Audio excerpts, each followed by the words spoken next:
اعوذ باللہ من الشیطان الرجیم بسم اللہ الرحمن الرحیم ولا تنکحوا المشرکات حتی یؤمنن، اور مشرک عورتوں سے نکاح نہ کرو جب تک کہ وہ ایمان نہ لے آئیں۔ وَلَأَمَةٌ مُؤْمِنَةٌ خَيْرٌ مِّن مُشْرِكَةٍ وَلَوْ أَعْجَبَتْكُمْ، ایک مومنہ خواہ وہ لونڈی ہو وہ بہتر ہے ایک مشرکہ سے خواہ وہ آزاد عورت ہو، وَلَوْ أَعْجَبَتْكُمْ، اور مزید یہ کہ وہ تمہیں اچھی بھی لگتی ہو۔ وَلَا تُنكِحُوا الْمُشْرِكِينَ، اور نہ اپنی عورتوں کا نکاح کرو، نکاح میں دو اپنی عورتوں کو، اپنی بیٹیوں کو مشرکوں کے، حتیٰ یؤمنوا، جب تک کہ وہ ایمان نہ لے آئیں۔ وَلَعَبْدٌ مُّؤْمِنٌ خَيْرٌ مِّن مُشْرِكٍ وَلَوْ أَعْجَبَكُمْ، مسلمان اگر غلام ہے تو وہ بھی بہتر سمجھو مشرک سے جو آزاد ہے اور وہ تمہیں پسند بھی ہے، مالدار بھی ہے یا اور بھی ہے، اس کے اندر دوسرے پہلو بھی ہیں۔ اولئک یدعون الی النار، دیکھو وہ جو ہے وہ پکار رہے ہیں، آگ کی طرف بلا رہے ہیں، تمہیں بھی لے جائیں گے، تمہاری اولاد کو بھی لے جائیں گے۔ واللہ یدعو الی الجنۃ والمغفرۃ باذنہ، اللہ تمہیں بلا رہا ہے جنت کی طرف اور مغفرت کی طرف اپنے حکم سے۔ وَيُبَيِّنُ آیاتہ للناس لعلہم یتذکرون، اور اللہ اپنی آیات واضح کر رہا ہے لوگوں کے لیے تاکہ وہ نصیحت اخذ کریں۔ وَيَسْأَلُونَکَ عَنِ الْمَحِیض، اور وہ عورتوں کے ایام ماہواری کے بارے میں آپ سے سوال کر رہے ہیں۔ قُلْ هُوَ أَذًى، کہہ دیجئے وہ ایک ناپاکی بھی ہے اور ایک تکلیف کا مسئلہ بھی ہے۔ فَاعْتَزِلُوا النِّسَاءَ فِي الْمَحِیض، تو حیض کی حالت میں اگر تمہاری بیویاں ہوں تو ان سے علیحدہ رہو، مقاربت نہ کرو۔ وَلَا تَقْرَبُوهُنَّ حَتَّى يَطْهُرْنَ، اور ان سے مقاربت نہ کرو یہاں تک کہ وہ پاک ہو جائیں۔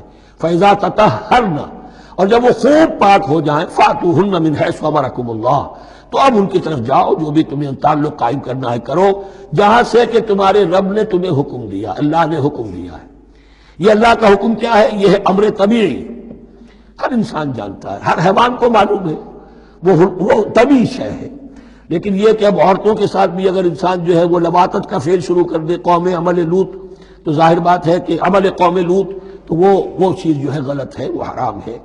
یہ تو اللہ تعالیٰ نے جو بھی تمہاری فطرت میں ڈالا ہے راستہ، وہ در حقیقت من حیث امرکم اللہ، ان اللہ یحب التوابین ویحب المتطہرین، یقیناً اللہ محبت کرتا ہے بہت توبہ کرنے والوں سے اور بہت پاک بازی اختیار کرنے والوں سے، ان ناپاک چیزوں سے دور رہنے میں۔ نساؤکم حرث لکم، تمہاری بیویاں تمہارے لیے کھیتیوں کے مانند ہیں، جیسے کھیت میں بوتے ہو، فصل کاٹتے ہو، بیویوں کے ذریعے سے اللہ تعالیٰ تمہیں اولاد عطا کرتا ہے۔ فاتو حرثکم انا شئتم، تو جو بھی کھیتی والی جگہ ہے ادھر تم جاؤ جدھر سے چاہو، یعنی اس میں یہ ہے کہ کوئی رکاوٹ نہیں ہے، وہ داہنی طرف سے بائیں طرف سے جدھر سے بھی ہو، لیکن ہو وہ فرض کے اندر، وہ مقد کے اندر معاملہ نہ ہو۔ فاتو حرثکم انا شئتم وقدموا لانفسکم، اور اپنے آگے کے لیے سامان کرو، یعنی اپنی اولاد۔ انسان جو ہے بڑھاپے کے لیے اس کا ایسٹ بنتی ہے اس کی اولاد۔ آج تو دنیا اولاد سے بھاگتی ہے، لیکن ایک زمانے میں تو اولاد جو ہے وہ عصائے پیری شمار ہوتی تھی۔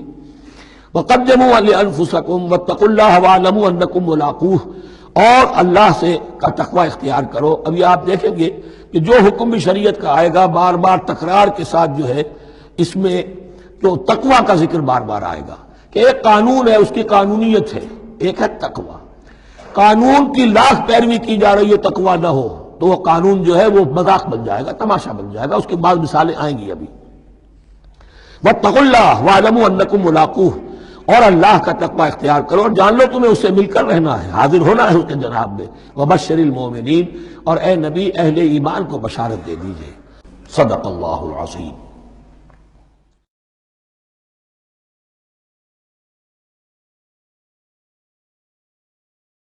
اعوذ باللہ من الشیطان الرجیم بسم اللہ الرحمن الرحیم وَلَا تَجْعَلُوا اللَّهَ عُرْضَةً لِأَيْمَانِكُمْ، ایک اور حکم آ گیا، اللہ تعالیٰ کا نام جو ہے وہ تختہ مشق نہ بنا لو اپنی قسموں کے لیے۔ قسم کھا بیٹھا، میں تو اللہ کی قسم کھا بیٹھا ہوں، اب یہ قسم کھا بیٹھا اس لیے میں یہ کام نہیں کر سکتا، چاہے وہ نیکی کا کام تھا، کسی وقت غصے میں آدمی آ کر قسم کھا بیٹھتا ہے۔ حضرت ابوبکر صدیق نے بھی قسم کھا لی تھی۔ مستح ان کا ایک ایسا تھا مسلمان غریب جس کی وہ مدد کیا کرتے تھے، لیکن مستح بھی جب حضرت عائشہ پر تہمت میں ملوث ہو گیا تو حضرت ابوبکر نے قسم کھا لی کہ یہ بدبخت جس کی میں سرپرستی کرتا رہا یہ بھی میری بیٹی پر تہمت لگانے میں شامل ہو گیا، اب میں اس کی کبھی مدد نہیں کروں گا۔ یہ سورہ نور میں آئے گا، ان سے کہا گیا نہیں ایسا نہ کرو، تم اپنے نیکی کے دروازے کو کیوں بند کرتے ہو؟ قسم کھا لی، قسم کو کھول دو، کفارہ دو۔ وَلَا تَجْعَلُوا اللَّهَ عُرْضَةً لِأَيْمَانِكُمْ أَن تَبَرُّوا وَتَتَّقُوا، نیکی کا کام کرنے سے، تقویٰ کے کام سے رکنے کے لیے قسم کھا لینا، وَتُصْلِحُوا بَيْنَ النَّاسِ، اور اس سے کہ لوگوں کے مابین مصالحت کرو۔ اب آپ نے کسی دو بھائیوں کے درمیان جھگڑا تھا، مصالحت کی کوشش کی، آپ کی بات نہیں مانی گئی، اب اللہ کی قسم ہے صاحب اب میں آپ کے معاملے میں دخل نہیں دوں گا، اب میں تو قسم کھا بیٹھا۔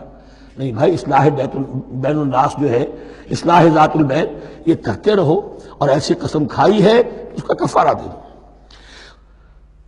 واللہ سمیع علیم، اور اللہ تعالیٰ سننے والا اور جاننے والا ہے۔ لا یؤاخذکم اللہ باللغو فی ایمانکم، اللہ تعالیٰ مؤاخذہ نہیں کرے گا تم سے جو تم بغیر مقصد کے، بغیر عزم اور ارادے کے قسم کھا بیٹھتے ہو۔ یہ عربوں کا رواج ہے، واللہ باللہ کے بغیر ان کا کوئی جملہ شروع ہی نہیں ہوتا۔ تو یہ در حقیقت قسم کھانے کا ان کی اس وقت نیت نہیں ہوتی، بلکہ یہ ان کا ایک، جس کو ہم کہتے ہیں تقیہ کلام ہے، ان کا ایک اسلوب ہے گفتگو کا، واللہ باللہ ہے، تو اس پر مؤاخذہ نہیں ہے۔ وَلَٰكِن يُؤَاخِذُكُم بِمَا كَسَبَتْ قُلُوبُكُم، ہاں جو تم نے ارادہ کر کے، تمہارے دلی ارادے کے ساتھ جو تم نے قسم کھائی ہے، پھر اس پر مؤاخذہ ہوگا، اسے توڑو گے، اس کا ایک کفارہ ہے، وہ بعد میں آئے گا۔ وہ کفارہ جو ہے وہ پھر سورہ مائدہ کے اندر آ جائے گا۔ میں نے عرض کیا تھا کہ یہ اصل میں سورہ بقرہ میں بلو پرنٹ آ رہا ہے شریعت اسلامی کا، اور اس کے جو اصل چیزیں ہیں وہ پوری تکمیلی احکام وہ پھر آخر میں آئیں گے، کچھ سورہ نساء میں، کچھ سورہ مائدہ میں۔ واللہ غفور حلیم، اللہ غفور ہے، بخشنے والا ہے اور حلیم ہے، فوراً نہیں پکڑتا، فوراً سزا نہیں دیتا، مہلت دیتا ہے کہ اصلاح کر لو۔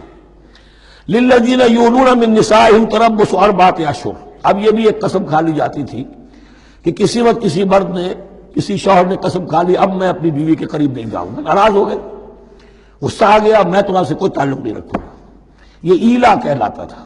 حضور نے بھی ایلا فرمایا تھا اپنی ازواج مطہرات سے، جب انہوں نے کچھ زیادہ نفقے کا مطالبہ کیا تھا کہ اب عام مسلمانوں کے ہاں بھی خوشحالی آ گئی ہے تو اب ہمارے اوپر یہ سختی کیوں ہے، ہمارا بھی جو نفقات ہیں، ہمارا جو خرچ ہے، وظائف ہیں، بڑھائے جائیں۔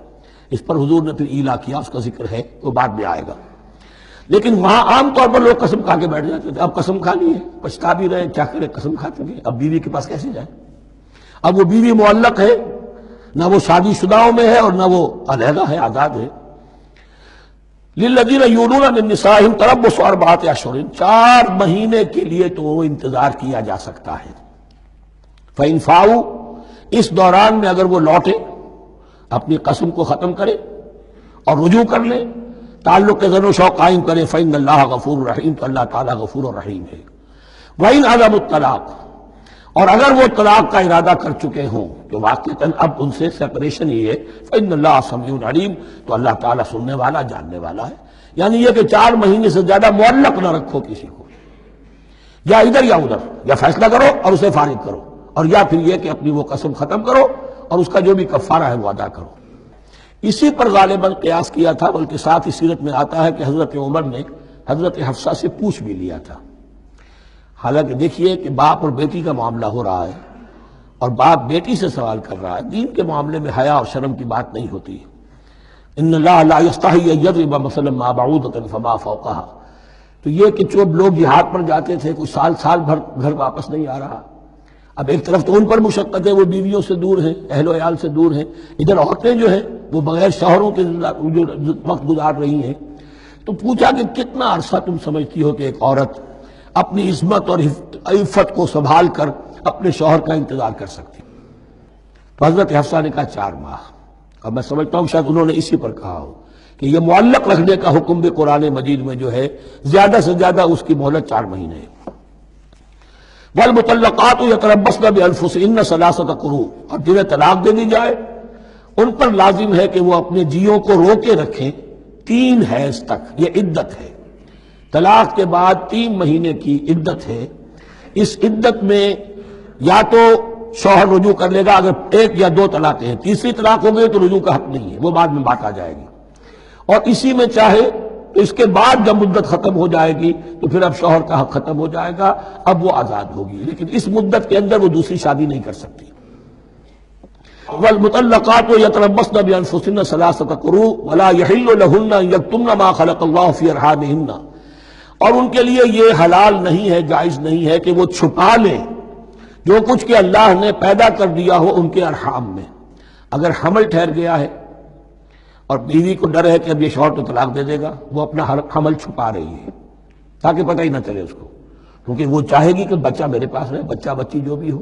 ظاہر بات ہے کہ بچہ اور بچی جو ہے وہ ماں کے لیے تو جگر گوشہ ہے، اس کے جسم کا ٹکڑا ہے، اس کے جسم کا لوتھڑا ہے، تو وہ چھپانے کی ٹینڈنسی ہوتی ہے کہ وہ جھگڑا ہی نہ اٹھے.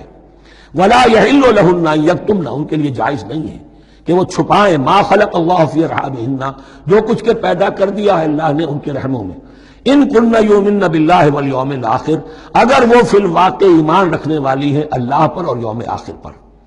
وبعولتهن احق بردهن فی ذلک ان ارادوا اصلاحا، اور یہ جو عدت کی مدت ہے اس میں ان کے شوہروں کو حق حاصل ہے، زیادہ حقدار ہے کہ انہیں لوٹا لیں. اسے رجعت کہتے ہیں، رجوع کیا جا سکتا ہے عدت کے اندر لیکن تیسری طلاق کے بعد نہیں. پہلی طلاق، دوسری طلاق، اس کے بعد دونوں میں جو عدت ہوگی اس میں رجوع کر سکتا ہے شوہر، اس کا اختیار ہے. بیوی کو نہ کہنے کا اختیار نہیں ہے کہ اب تم طلاق دے چکے ہو، اب میں تمہاری بات ماننے کو تیار نہیں ہوں، اس کا اسے حق نہیں ہے. اسے پھر وہ مرد کا جو حق ہے وَبَعُولَتُهُنَّ أَحَقُّ بِرَدِّهِنَّ، وہ زیادہ حقدار ہے کہ انہیں لوٹا لے. فی ذالک، اس مدت کے اندر ان ارادوا اصلاحا، اگر وہ واقعتاً اصلاح ہی چاہتے ہیں. وَلَهُنَّ مِثْلُ الَّذِي عَلَيْهِنَّ بِالْمَعْرُوفِ، اور ان کے لیے حقوق ہیں جو کہ مناسبت سے ہیں ان کی ذمہ داریوں کے. وَلِلرِّجَالِ عَلَيْهِنَّ دَرَجَةٌ، اور مردوں کو ان پر ایک درجہ فوقیت کا، ایک درجہ فضیلت کا، ایک درجہ حقوق کا حاصل ہے. واللہ عزیز الحکیم، اور اللہ تعالی زبردست ہے اور حکمت والا ہے. یہ آیت اصل میں اس زمانے میں بہت مس انٹرپریٹ ہوئی ہے اور بعض مترجمین نے بھی ترجمہ غلط کیا ہے. یعنی اس کا یہ ترجمہ کرنا لہن مثل الذی علیہن، ان کے بھی حقوق مردوں پر ویسے ہی ہیں جیسے مردوں کے حقوق ہیں ان پر. تو یہ تو مساوات ہو گئی، اور مساوات جو اسلامی شریعت میں مرد اور عورت کے درمیان، شوہر اور بیوی کے درمیان نہیں ہے. مراد کیا ہے؟ لام اور اعلیٰ کا جو استعمال ہوتا ہے عربی میں، لام کسی کے حق کے لیے اور اعلیٰ کسی کی ذمہ داری کے لیے. لہن، ان کے لیے حقوق ہیں، مثل الذی علیہن، جیسے کہ ان پر ذمہ داریاں ہیں. اللہ تعالیٰ نے جیسے ذمہ داری مرد پر ڈالی ہے ویسے حقوق اس کو دیے ہیں. جیسے ذمہ داری عورت پر ڈالی ہے اس کی مناسبت سے کورسپونڈنگلی پروپورشنیٹ جو ہے اس کو بھی حق دے دیے ہیں. اور اس بات کو کھول دیا مساوات کہاں سے آئے گی جب کہہ دیا وَلِلرِّجَالِ عَلَيْهِنَّ دَرَجَةٌ، اور مردوں کو ان پر ایک درجہ حاصل ہے، فوقیت کا درجہ حاصل ہے. واللہ عزیز الحکیم. اب یہ تمہیں پسند ہو تب بھی اور ناپسند ہو تب بھی اللہ تعالی عزیز ہے، حکیم ہے، وہ سب کچھ جاننے والا ہے اور وہ زبردست ہے، جو چاہے حکم دے، اور حکیم ہے، حکمت والا ہے، اس کا حکم حکمت پر مبنی ہے. صدق اللہ العظیم.